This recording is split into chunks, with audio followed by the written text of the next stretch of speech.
Pai do Senhor Jesus, meus irmãos, que você possa ser abençoado cada dia mais, que o Senhor Jesus possa abrir o teu coração, abrir o teu entendimento, abrir a tua mente e que você possa absorver tudo aquilo que nós vamos falar aqui esta tarde, para que você possa ir bem no teu caminho, no caminho que você escolheu seguir, que é servir a Cristo, que é honrar cada dia mais o nosso Senhor Jesus. Amém?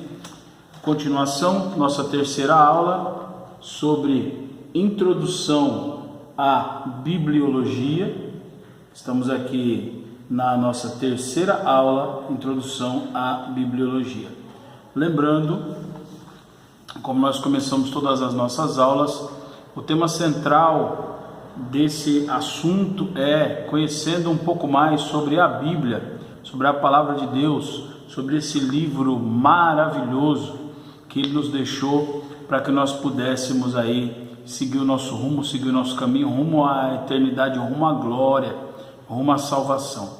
Amém? Sempre obedecendo, procurando obedecer os mandamentos, a palavra de Deus, conforme ela é, tá? Sem inventar, sem firula, sem tirar texto de contexto, sem inventar novas doutrinas, sem fazer malabarismos teológicos, como hoje nós estamos acostumados a ver aí, tá? Então, primeiro versículo aí que nós vamos ler, e hoje eu estou com a minha companheira aqui, que é a palavra de Deus, mas uma versão, claro que essa aqui está encapadinha, claro que essa aqui está com uma capa do exército, mas para quem conhece, olha que Bíblia que é essa, Bíblia de Estudo Pentecostal, uma Bíblia também clássica. Essa Bíblia aqui minha tem mais de 20 anos e eu sempre consulto, sempre vou ali atrás para ver o que essa palavra tem para mim sempre, tá? Então, em 2 Timóteo, capítulo 2, o versículo 15, tem um texto que a gente sempre gosta de começar lendo, que diz assim: procure apresentar-se a Deus aprovado, como obreiro que não tem do que se envergonhar e que maneja bem a palavra da verdade. E que maneja bem a palavra da verdade. Ou seja, o obreiro, o trabalhador do Senhor, ele tem que procurar manejar bem a palavra. Porém, tem uma outra tradução que eu gosto muito, que, se eu não me engano, é a tradução da King James atualizada, e tem algumas outras traduções também um pouco mais atuais, que falam sobre, elas colocaram, como eu posso dizer assim, uma ideia um pouco mais atual, palavras assim, mais corriqueiras que a gente fala. Então, nessa outra versão está assim: procura apresentar-se a Deus como um obreiro que não tem do que se envergonhar e que maneja corretamente,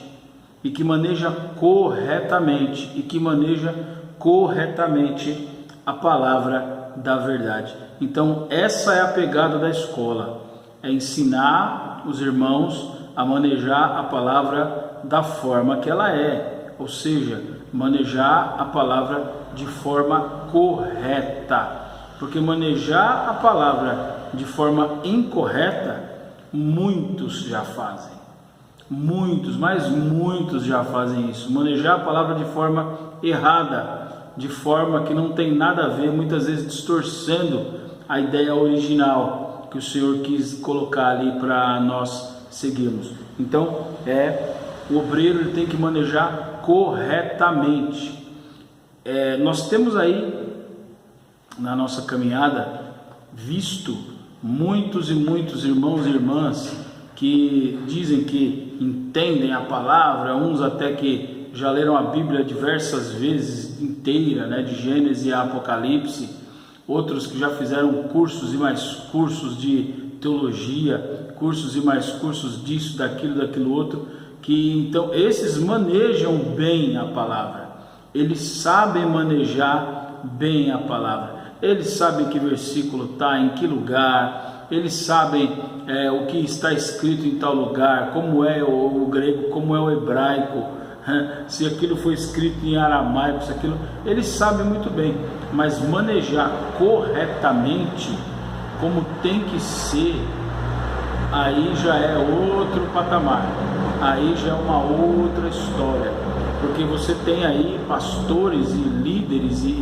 ministros e mestres que manejam bem a palavra, sabem manejar bem, mas manejar bem não quer dizer manejar de forma correta, a forma certa, tá? Então é isso que nós procuramos aí passar para vocês, tá bom, meus irmãos? Então, 2 Timóteo capítulo 2, versículo 15, é um versículo que nós vamos estar aí constantemente lendo, tá? Hoje nós estamos aí na página 5, tá aqui. Lembrando que essa apostila você pode adquirir mandando ali uma mensagem para nós ali no WhatsApp, que vai estar no fim desse vídeo. E é bom que você tenha essa apostila, ela é muito barata. Você adquira ela, porque aí é bom que você vai acompanhando essa aula. Nós já estamos na aula 3 e você vai acompanhando e aquilo vai abençoando você, tá bom? Lembrando que é um material de qualidade, um material que é uma ferramenta que você vai usar muito na sua caminhada, principalmente se você é pastor, líder, pregador, se você é um professor, um ensinador da palavra, é bom que você tenha um material de qualidade, um material confiável, tá? Então, tópico de hoje, página 5, por que eu devo acreditar na Bíblia? Por que eu devo acreditar na Bíblia? E lembra que nós estávamos falando que nós vamos ler, conforme está na apostila, para você ir acompanhando, para você ir tendo esse conteúdo, até porque a maioria dos nossos alunos, eles gostam de ver os vídeos ali com a sua Bíblia, o seu material ali em mãos, o seu caderninho para anotar, mas eu sei que muitos deles, eu sei porque eles compartilham com a gente, eles gostam de depois ouvir a aula ou no ônibus, na lotação, ou no momento que eles podem assim ouvir, ou até muitas vezes aí na madrugada, não é? Mais tranquilos ali, eles já leram, já viram a apostila, já acompanharam tópico a tópico, então para fixar, eles ficam ouvindo ali nos seus fones de ouvido e tal, e relembrando aí a matéria que eles já viram, tá? Então, por que devo acreditar na Bíblia? Você pode e deve acreditar na Bíblia como sendo a palavra de Deus, pois quando começa a estudá-la e meditar nos seus ensinamentos, verá que ela é verdadeira, pois tudo que ela cita, tudo que ela cita aconteceu, acontece e fatalmente acontecerá exatamente como está escrito. Então, como diz lá um texto, né, todas as boas palavras que o Senhor falou, nenhuma delas falhou até os dias de hoje, nenhuma delas. E isso nós podemos ver quando você começa a ler de forma passo a passo, de forma sistemática, a Bíblia inteira, o Gênesis ali do Gênesis até o Apocalipse. Você começa a ler, você vai ver que a Bíblia, ela nos traz muitos relatos, muitas informações, muitas profecias que já aconteceram, estão acontecendo nos dias de hoje e como estão, né? Isso é uma coisa inegável. Nos dias de hoje, muitas coisas que o Senhor Jesus e outros tantos profetas inspirados pelo Espírito Santo disseram estão acontecendo, tá? E ainda outras tantas irão acontecer no futuro próximo e no futuro distante também.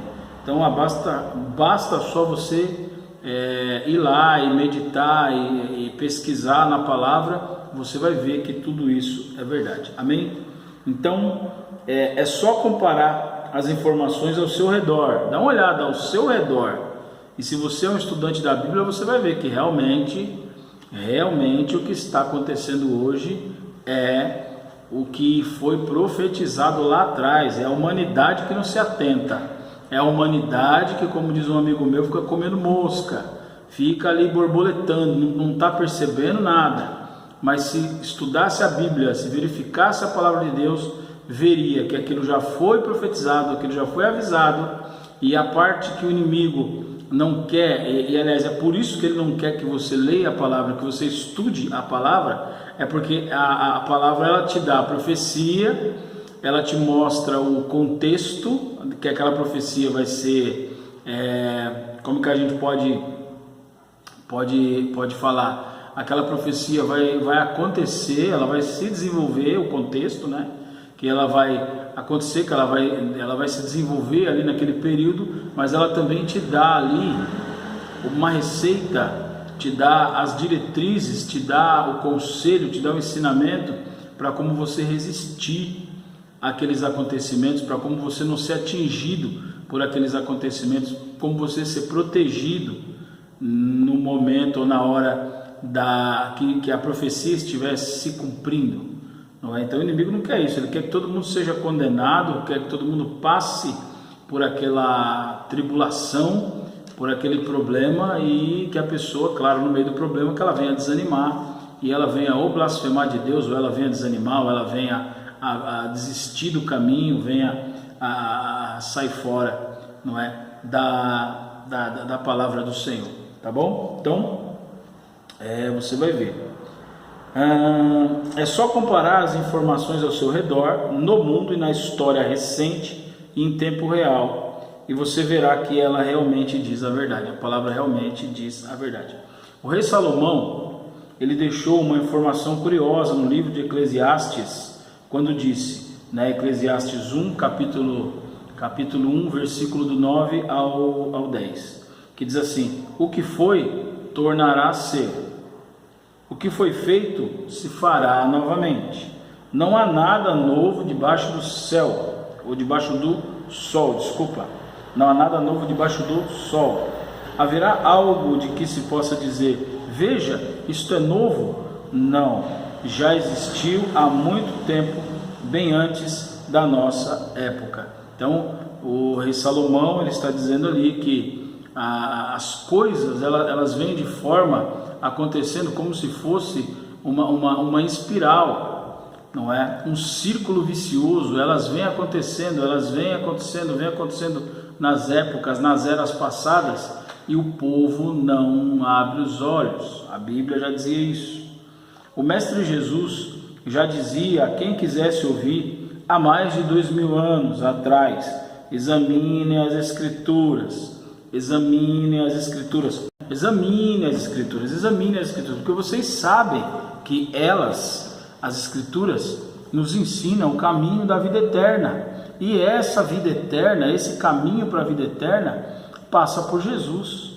Não tem como você herdar a eternidade, a salvação, sem você ter esse contato através da fé, através do aceitar a Jesus.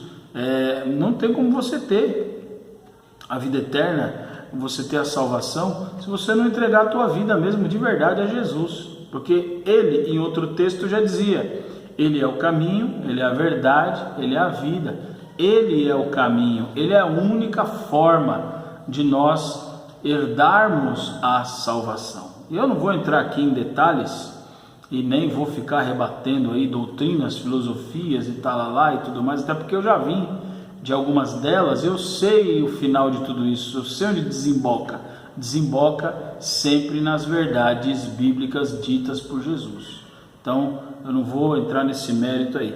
De tanto você caminhar, estudar, você vai desembocar ali nas verdades ditas por Jesus na palavra dele, tá? Então, pela boca de um profeta, seu servo, ele mandou o seguinte recado: o meu povo está sendo destruído porque lhe falta o conhecimento. Isso aí está lá em Oséias, capítulo 4, versículo 6. O povo está sendo destruído porque lhe falta conhecimento do quê? Conhecimento do quê? Aí, aqui na apostila diz: das coisas do passado, das coisas do presente e principalmente das coisas do futuro.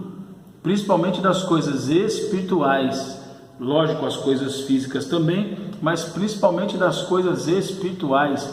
falta conhecimento ao povo em relação às coisas espirituais, e como falta. E não adianta o crente vir me falar que nós somos instruídos, nós somos experimentados no reino espiritual, nas coisas espirituais, porque não somos. Quando eu digo não somos, eu estou me colocando no meio do povo de Deus. Pelo menos eu busco ter conhecimento naquilo que o Espírito Santo direciona. Eu procuro com toda a força do meu interior, do meu eu, do meu ser, eu buscar o conhecimento bíblico, o conhecimento teológico, o conhecimento de quem é o Senhor, da sua palavra, de que forma que nós podemos agradá-lo, e aquilo que desagrada a Ele, o que é, como a gente se mantém afastado. Então nós procuramos esse caminho, na verdade, de como agradar a Deus e de como seguir ali os padrões que Ele estabeleceu para nós. Amém?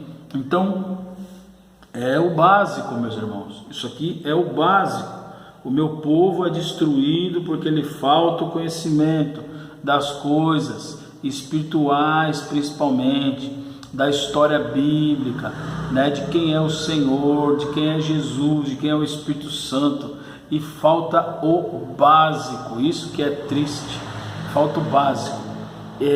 Isso me faz lembrar, sabe o que? Isso me dá uma tristeza, irmão, tão grande no meu coração, porque é assim, o crente, ele era para ser a pessoa mais dedicada possível em relação ao conhecimento.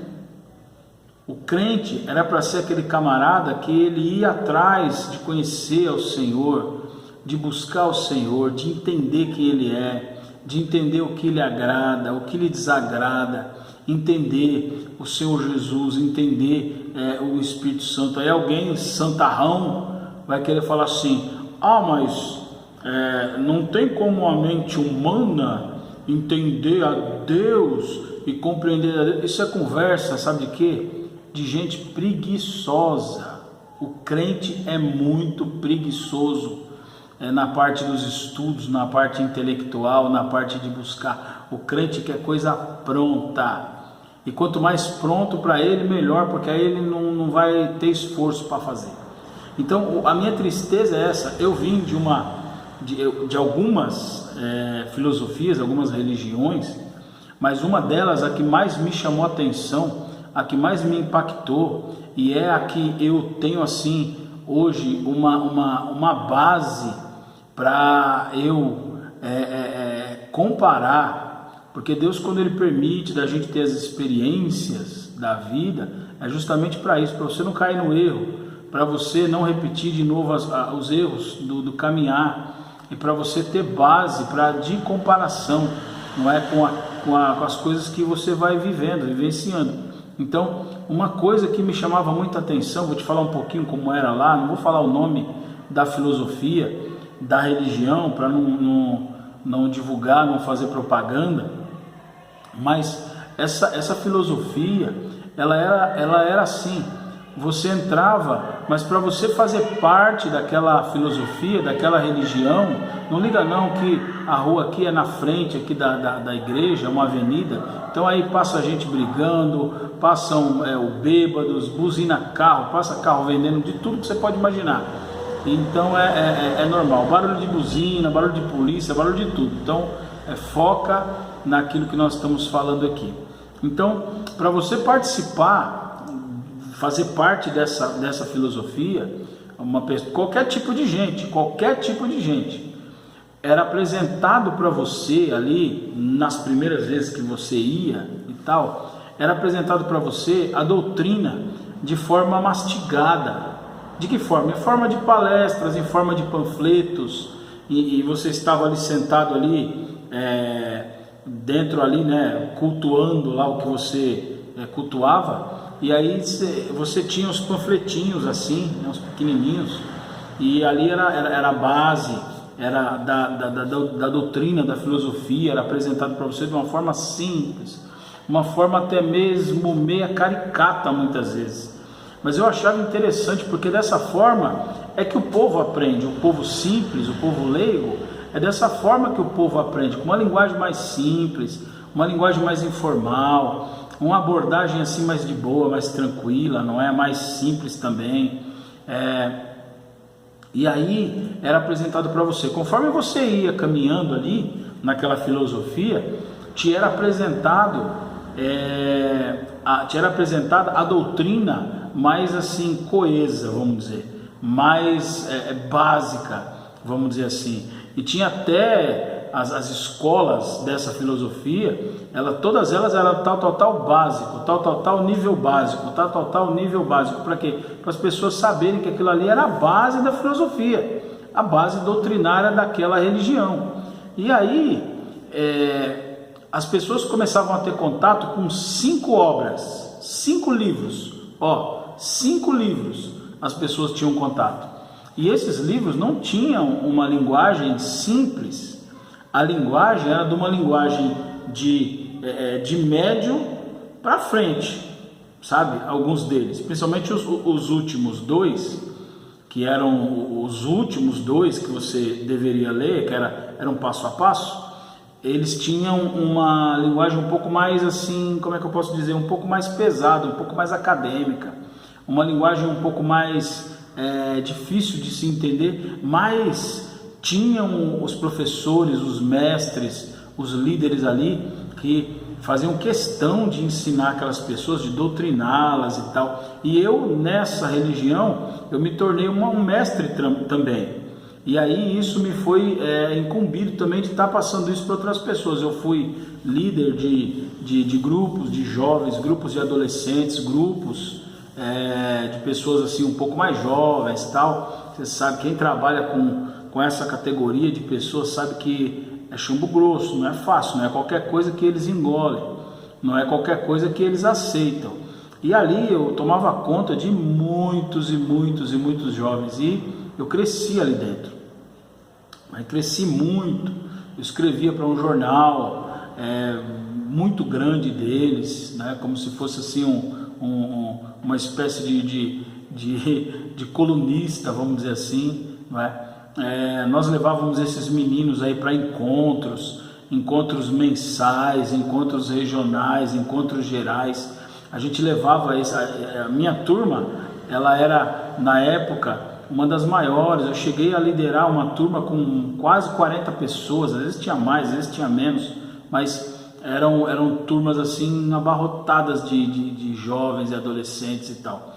E a gente via que o jeito de ensinar a doutrina a esses jovens era um jeito simples, um jeito direto, um jeito rápido, e que as pessoas que estavam indo ali, por causa daquele jeito de ministrar, por causa daquela forma de ensinar aquela doutrina, que eu volto a repetir, não era uma doutrina muito simples, tá? Claro que eu estou falando assim de forma pedagógica. Se nós formos entrar na parte religiosa do negócio, não é? Aí na parte apologética do negócio, aí já é outra história, tá? Isso aí é matéria para um outro vídeo, tá? Porque nós sabemos que o caminho, verdade e a vida é só Jesus.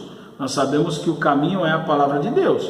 Tudo aquilo que for contra isso, que bater de frente com isso aí, não provém de Deus, vem do inimigo, tá? Então, eu estou falando na parte pedagógica para você entender. Então aí você via as salas de aula lotadas de gente jovem, gente de idade. Eu achava engraçado que era assim, às vezes no mesmo dia, você andando ali no prédio, que era um prédio até grande, né? Eu achava isso interessantíssimo demais. No mesmo dia, no mesmo período no prédio, tinha sala de crianças, tinha sala de jovens e adolescentes, e tinha sala de idosos, mas idosos mesmo, sabe? E aí todo mundo aprendendo a mesma doutrina, só que assim, sendo moldado de forma simples, de forma direta, de forma tranquila, de forma natural. Você está entendendo? E aí você que viu isso, no caso eu que vi isso, aí quando eu vim para o Evangelho eu falei assim, é natural que seja assim também, porque é natural. Mas quando a gente vem para o Evangelho, a gente se depara com um povo, desculpa que eu vou falar, eu sou evangélico, eu sou crente, sou pentecostal, mas um povo estranho demais, um povo muito esquisito. O crente é um povo muito esquisito, um povo estranho, porque é um povo que tem a verdade, mas não se dedica a conhecer aquilo.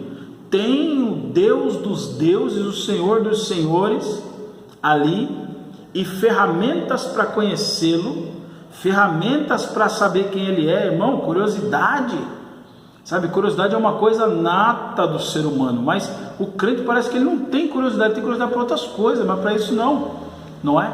E aí você não tem curiosidade de saber quem é esse Deus, quem é, desculpa falar assim, mas quem é esse camarada? Vê Jesus, mas o pouco que vem para nós sobre Jesus, e eu vou contar para você uma coisa que é verdade, o pouco que ministram para você sobre Jesus, sobre o Espírito Santo e sobre Deus o Pai, onde você congrega, é muito pouco, é muito limitado. Quando você realmente mergulhar nesse livro, meu irmão, a luz aqui está meio forte, mas quando você realmente mergulhar nesse livro de cabeça, você vai se surpreender quem é esse ser ou esses seres: Deus o Pai, o Filho, que é Jesus, e o Santo Espírito de Deus. Misericórdia, oh aleluia, glória a Deus. Quando você estiver aprendendo sobre a Trindade, meu irmão, teu coração vai mudar, a tua vida vai mudar, a tua índole vai mudar, tudo na sua vida vai mudar, porque você deixou a palavra entrar dentro de você, você deixou a palavra fazer morada dentro de você.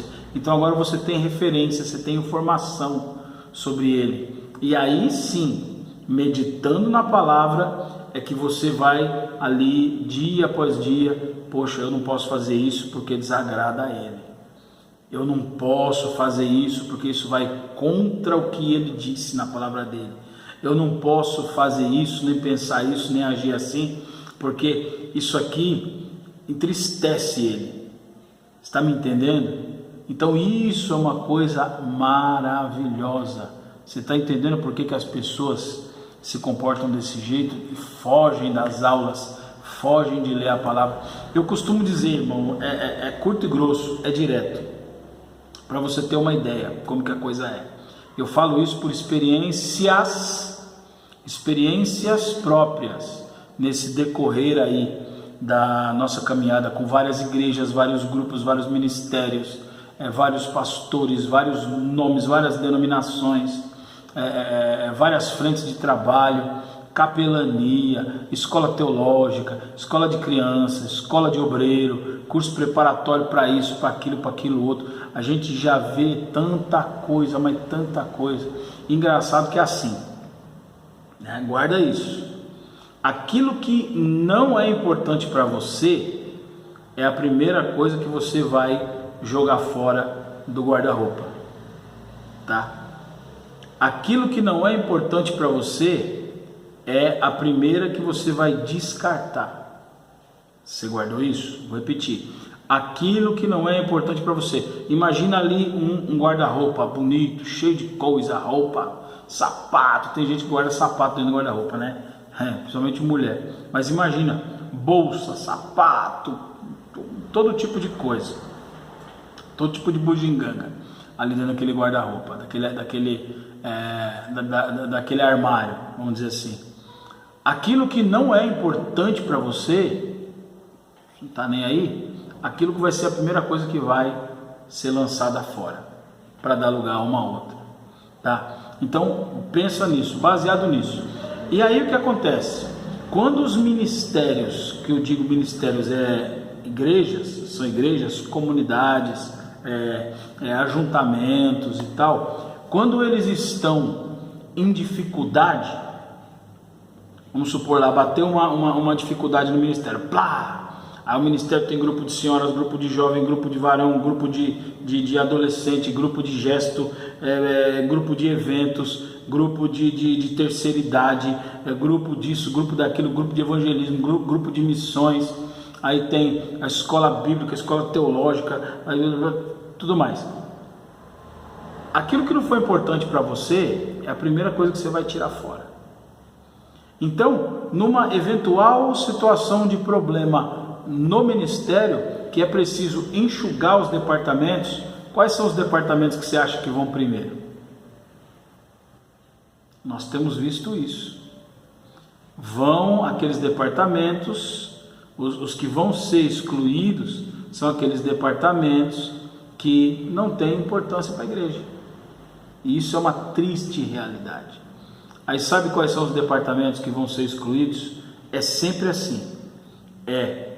Os departamentos de criança, que para mim é um dos mais importantes, deveria estar no topo de criança. Não é porque eu sou pai não, mas eu sempre tive essa ideia. Quem me conhece sabe que nós sempre investimos em criança, muito antes de ter o meu filho, muito antes de ser pai, eu já trabalhava com criança.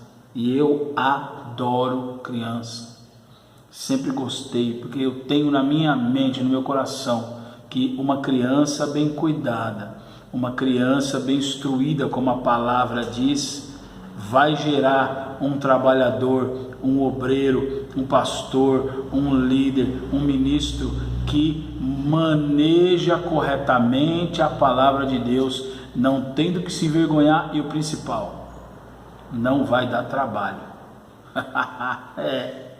Sabe por que os nossos obreiros, nossos líderes, nossos pastores, nossos ministros dão trabalho? Porque não foi investido na vida deles, não foi tido um investimento de qualidade. Eu estou dizendo isso, qualidade ministerial, qualidade pedagógica, qualidade de ensino, de instrução. Não foi de ensinar os princípios básicos de tudo, até educação. Nós temos ministros que não têm educação, irmão.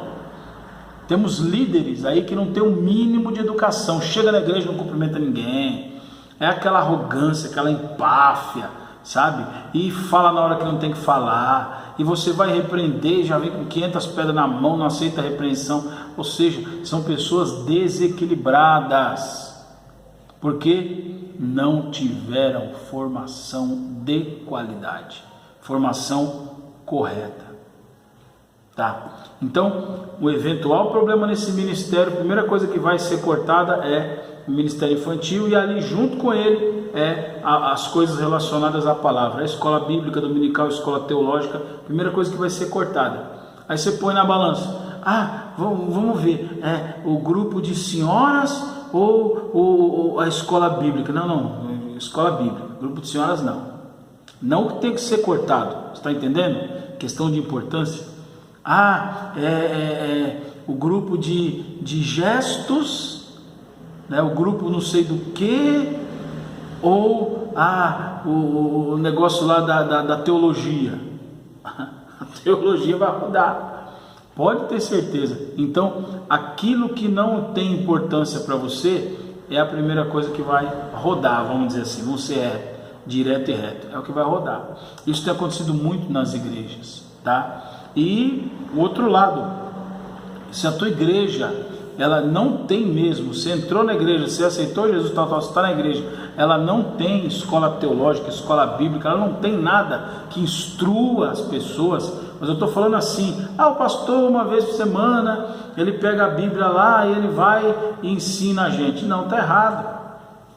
Sabe o que tem que fazer? Primeiro, esse pastor ele tem que passar por uma escola, tá? E isso nós estamos aqui, nós colocamos à sua disposição, nós disponibilizamos para você, pastor, líder, obreiro, pastora, missionário, missionária, o que for, nós disponibilizamos para você ensino de qualidade, para você aprender a lidar, saber quem são as ovelhas, como a gente trata a ovelha, problemas, como é que a gente enfrenta problemas, e problema no ministério a gente tem de monte, irmão.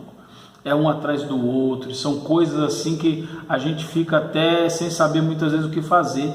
Não dá para resolver ali na hora, você tem que levar o problema para casa, para, sabe, meditar e tal, e pedir clareza para o Senhor, oração para você conseguir resolver, tamanho e complexo que é o problema, não é? Então, quem é pastor e se dedica, sabe que isso que eu estou falando aqui é verdade, é fato, não é brincadeira, e não é simples não. Você tem uma bomba dessas na tua mão, é bom que você vá passar ali por um estudo, por uma escola, tal, para que você venha aprender. Tem curso de aconselhamento, curso pedagógico, curso psicológico, curso pastoral. A ferramenta é grande, irmãos. O que falta é o interesse das pessoas. É isso que falta. E outra coisa que eu vou dizer aqui, às vezes numa rua tem 3, 4 igrejas e as igrejas não se conhecem, não estão conectadas. Na grande maioria das vezes elas falam a mesma língua, pregam o mesmo Senhor, elas têm a mesma doutrina, na maioria das vezes, tá? Tem a mesma visão, elas têm o mesmo entendimento, os líderes têm o mesmo entendimento, mas não estão conectados. E isso é triste, meu irmão. Eu costumo dizer que é muito, mas muito preocupante da gente ver, e aí lembrando lá daquela religião, lá funcionava assim, tomando ela de novo como base aqui, funcionava assim, cada bairro às vezes tinha ali dezenas e dezenas de prédios dessa religião, dezenas e dezenas num bairro. Eu cheguei a visitar às vezes uma dezena de prédios dessa religião aí, com um monte de serviço social nele para a população. E aí você já começa aí, a nossa igreja tem serviço social para a população? Não. Por que não? Nem espiritual na maioria das vezes.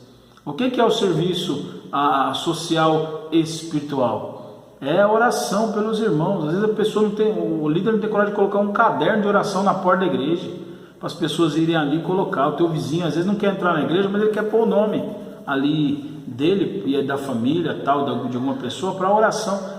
Preguiça de colocar na porta, sabe?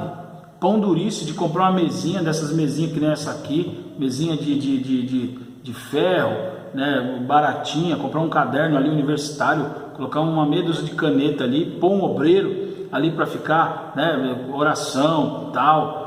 Às vezes as igrejas não tem. A gente vê as igrejas grandes fazendo isso, que essas entenderam, né, o propósito. Agora as igrejas de bairro, fica ali comendo mosca. Põe o obreiro na porta lá, o obreiro fica olhando o carro passar, às vezes vendo placa de carro, às vezes vendo movimento na rua, mas tá ali só para vendo o movimento só. E aliás, às vezes os nossos obreiros são tão mal treinados que eles não sabem nem cumprimentar as pessoas que chegam, né? Só balança a cabeça assim, né? Não é assim não, tudo tem que ter um preparo, né? Tudo tem que ter um preparo. Tá bom? Então, se te interessar, nós temos esse preparo disponível e na grande maioria das vezes é totalmente gratuito, não é?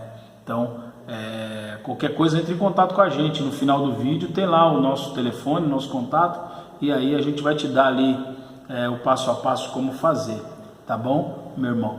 Então é isso. Então esses prédios, às vezes tinham dezenas de prédios dessa filosofia, dessa religião no bairro, todos eles conectados, porque uma vez por mês, ou 2 vezes por mês, ou ali 3, 4 vezes por ano, no mínimo, eles faziam os encontros regionais daquela região para conhecer, ficava sabendo que né?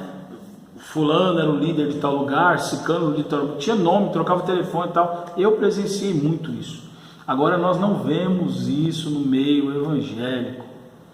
As igrejas, às vezes na rua tem 3, 4, que nem eu falei, né? Eu sou pastor de uma das igrejas, eu não conheço o pastor daquela outra igreja, eu não sei como é o nome dele, ele não sabe o meu, não tenho contato, não tenho nada. Aí a gente vai se encontrar raramente, uma padaria, no mercado e tal, às vezes só Pai do Senhor, só é muito pouco isso, irmãos, é muito pouco, chega a ser ridículo esse convívio, esse contato com o dito povo de Deus, não é? Então nós precisamos mudar isso. Nós que temos essa visão, precisamos mudar isso. Ah, mas eu tenho medo de a igreja tal como meu irmão. Isso aí é outra coisa.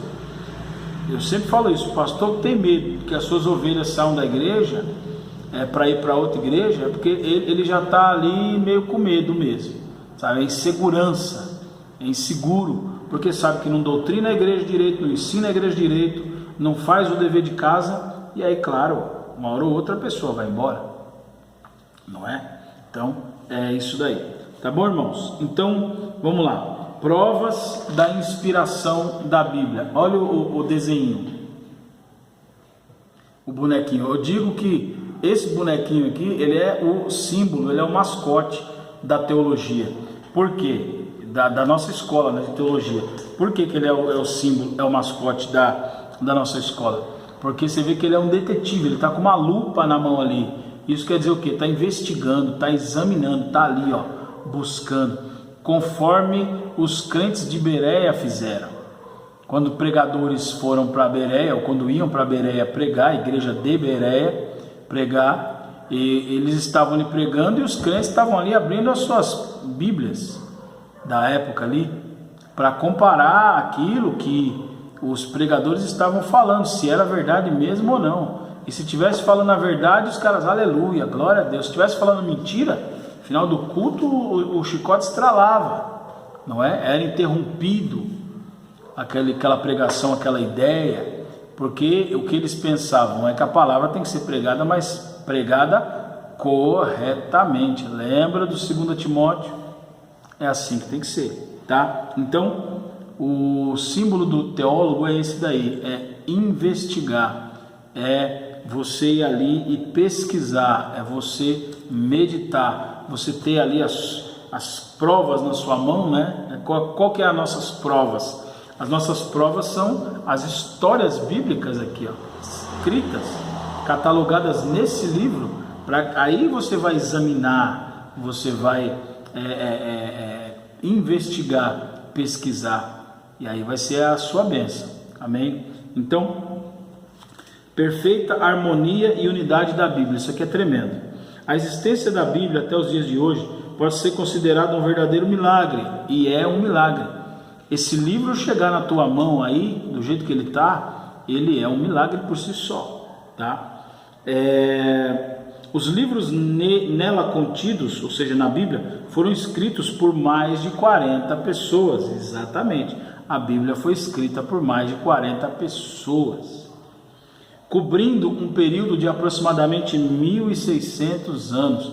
40 pessoas demoraram aproximadamente 1.600 anos, 1.600 anos para chegar nessa palavra que nós temos hoje em mãos. Então não foi à toa. Esses homens, na maior parte dos casos, não se conheceram. Olha que interessante.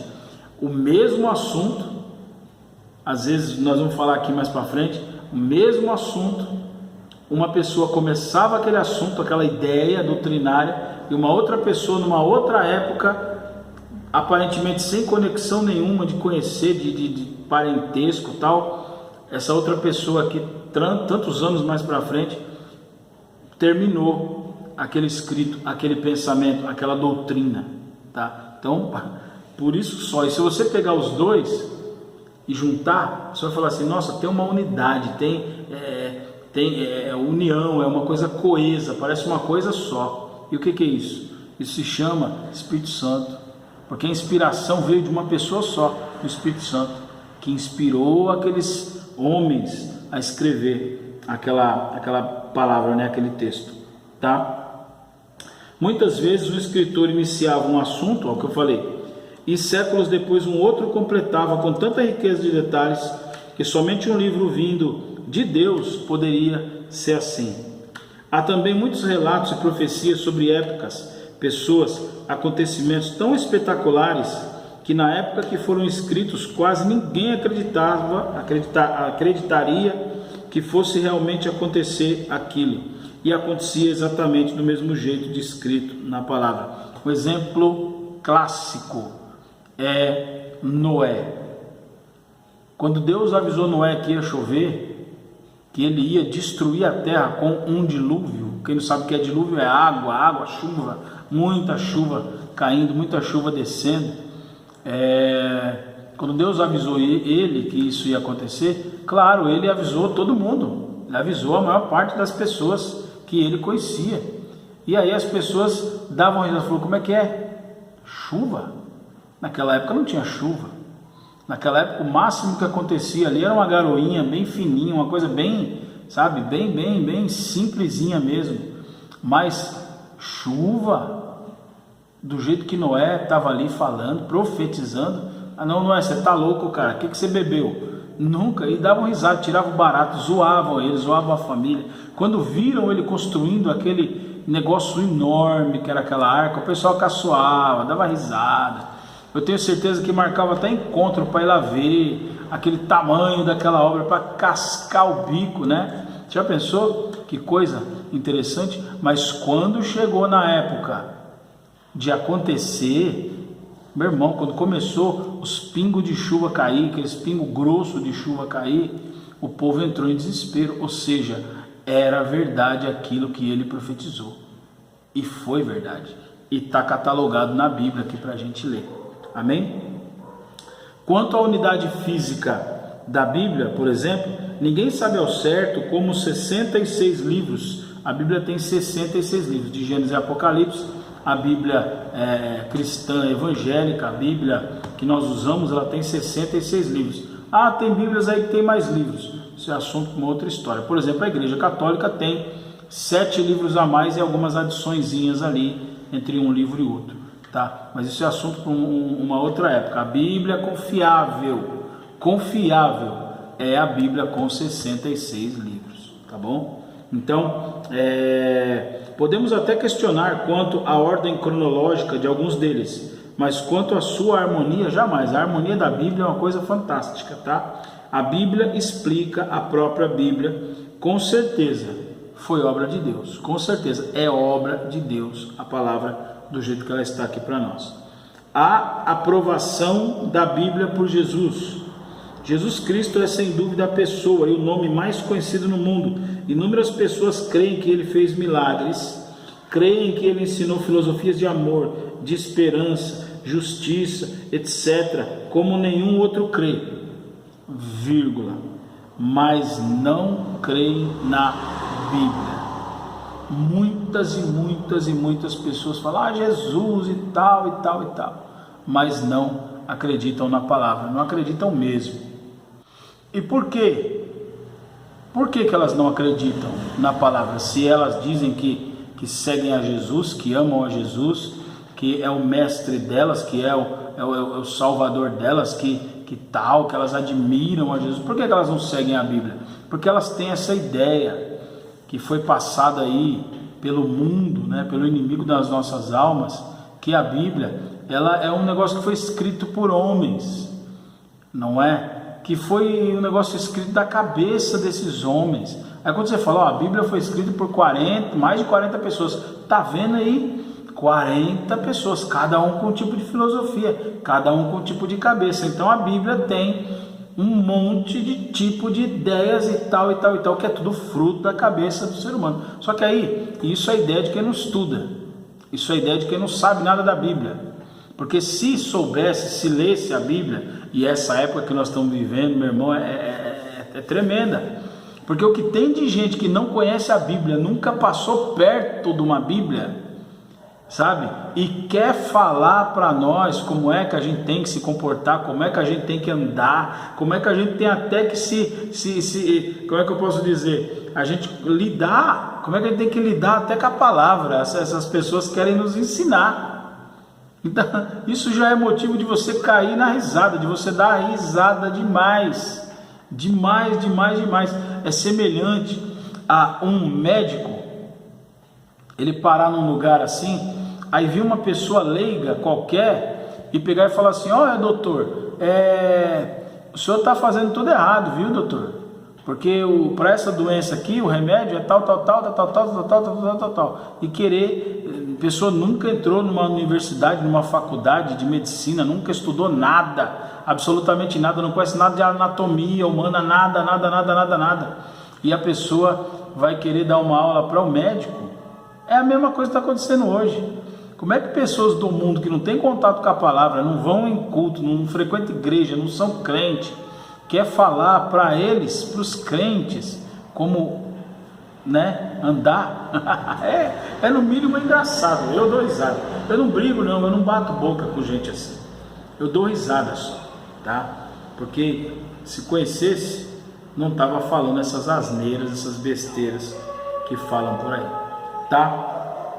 Então vamos lá. Jesus, olha que interessante, Jesus ele leu a Bíblia, está lá em Lucas capítulo 4, versículo 16 em diante. Se você puder adquirir essa apostila, tem todas as referências aqui explicadinhas, para você ir lá depois e consultar, tá? Então, Jesus leu a Bíblia, Jesus ensinou a Bíblia, tá a referência lá, também na apostila, Lucas 24, 27. Jesus reafirmou os escritos dos 5 primeiros livros dos profetas e dos salmos também.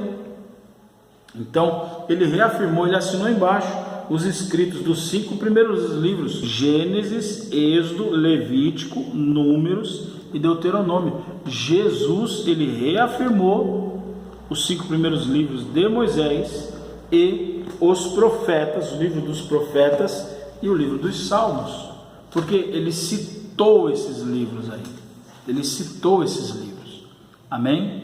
Então, Jesus, ele reafirmou esses escritos, Lucas 24, do 44 em diante, amém? Página 6, não só isso, mas citou também trechos, ensinos, filosofias, profecias, acontecimentos tanto na terra como nos céus.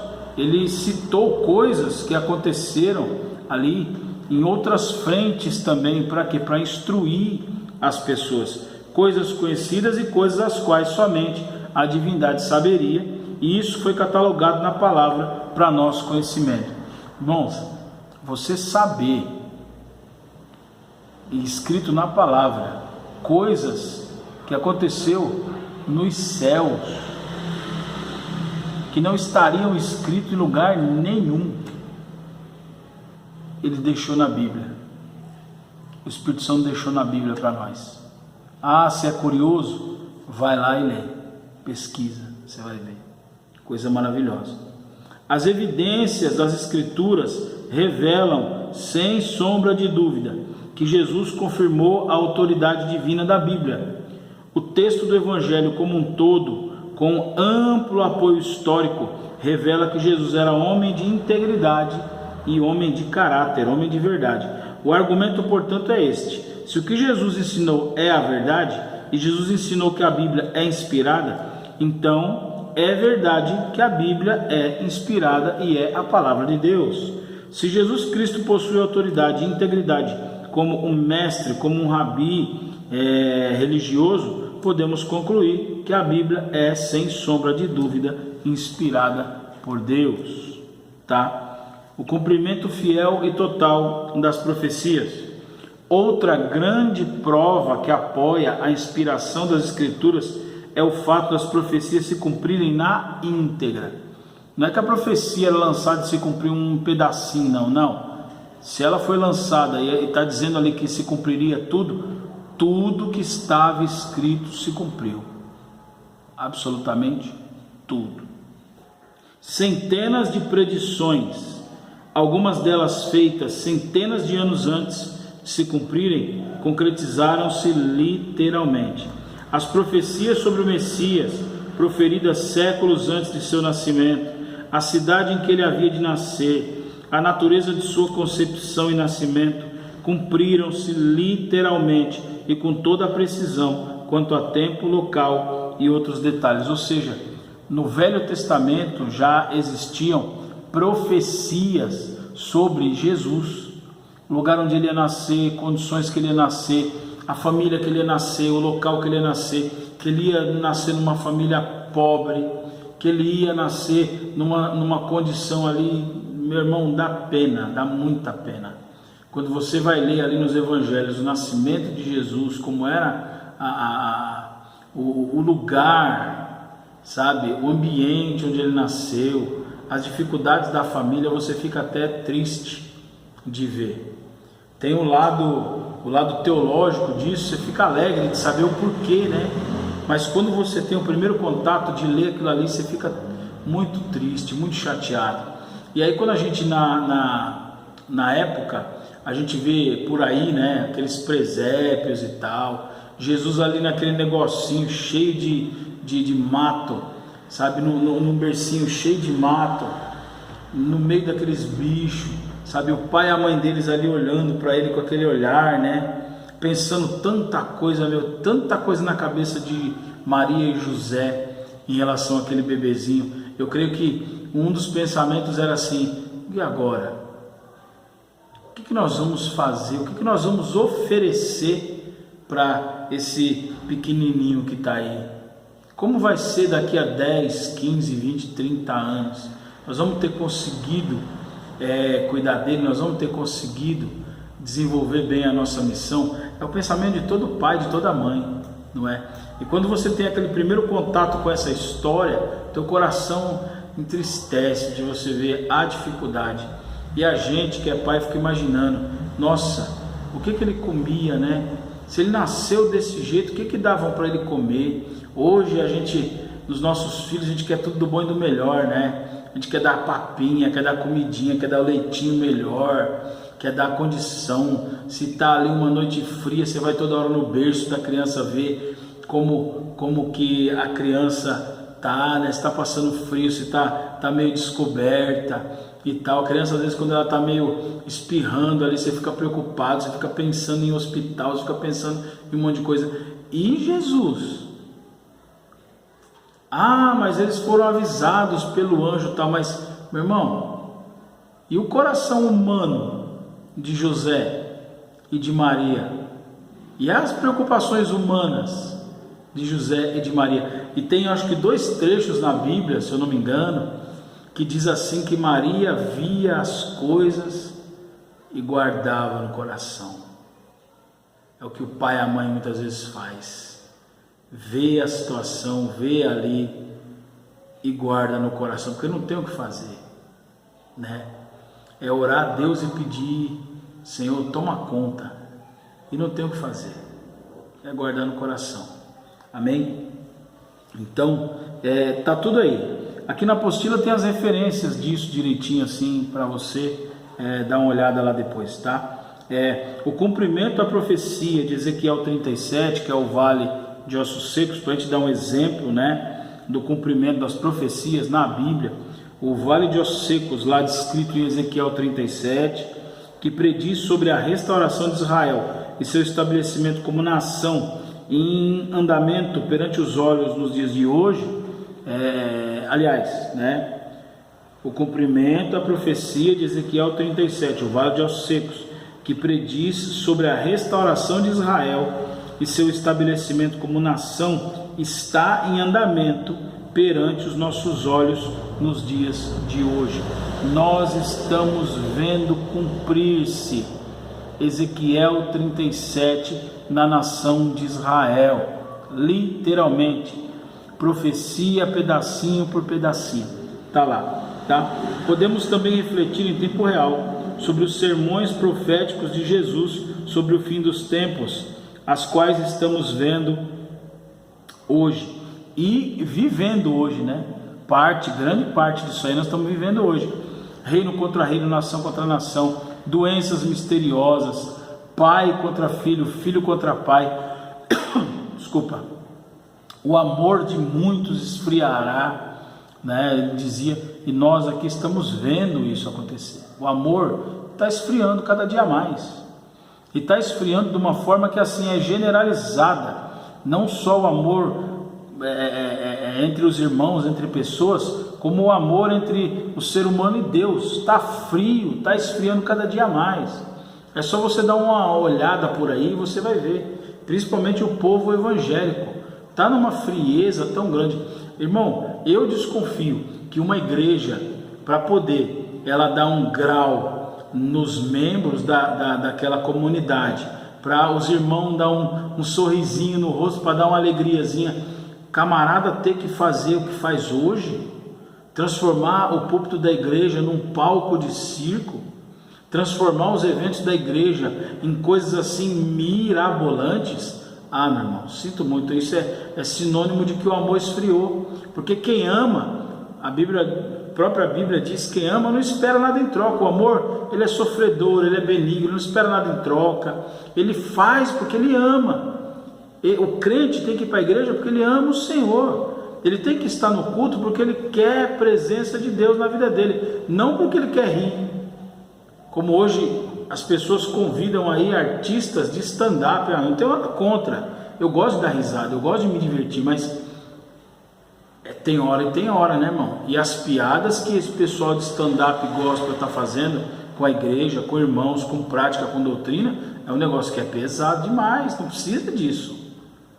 Não precisa disso, irmãos.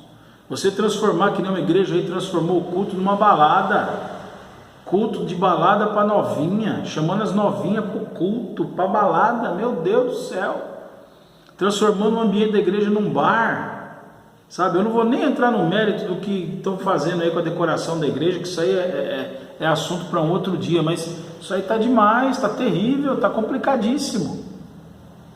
Você tem que ir porque você ama a pessoa, você tem que ir porque é aquilo, é o amor, está dentro de você por aquela pessoa, e no caso essa pessoa é Deus.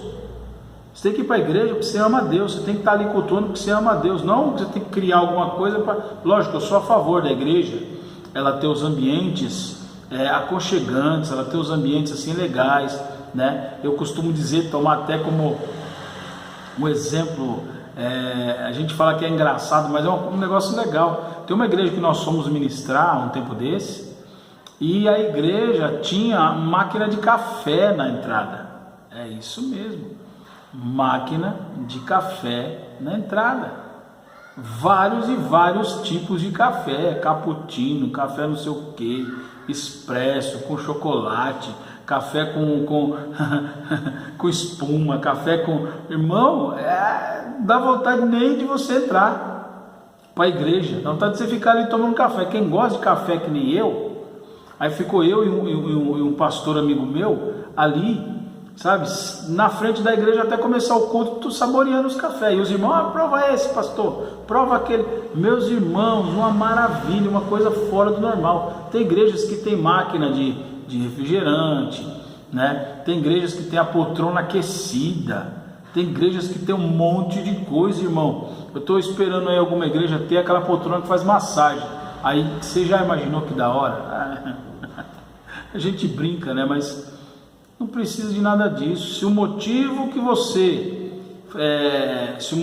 fez você ir para a igreja é por causa da máquina de café, por causa da poltrona aquecida, por causa do ambiente, por causa o motivo foi esse que você foi para a igreja, então tá errado, irmão. Vai para o shopping. A igreja é para você ir adorar a Deus, cultuar a Deus, pedir a presença, buscar auxílio para resolver os seus problemas. Estar no meio dos irmãos, porque cada irmão tem um problema ali, às vezes um semelhante ao seu, e aí você vai trocar aquela ideia e vai dar aquele testemunho: ó, eu passei por isso, Deus fez isso na minha vida, eu estou aqui hoje, ó, Deus me restaurou, Deus me deu essa graça. Mas o que a gente vê hoje não é isso, infelizmente. Então o que nós buscamos é isso, restaurar a palavra antiga, a palavra verdadeira como ela sempre foi. Amém, irmãos? Então, a influência da Bíblia nos povos e nações trouxeram benefícios incalculáveis. A influência da Bíblia nos povos e nações trouxeram benefícios incalculáveis. Nós vamos parar por aqui, esse é o próximo tópico da aula que vem, e é a página 6 da nossa apostila, e a gente vai continuar nesse tema na próxima aula. Amém? Que Deus abençoe, Deus te guarde, que Ele possa abrir o entendimento, que Ele possa cobrir você de conhecimento, mas o conhecimento correto, o conhecimento verdadeiro, o conhecimento simples da palavra de Deus, porque é aí que nós vamos ser abençoados. em nome de Jesus. Amém? Deus seja louvado e até a próxima.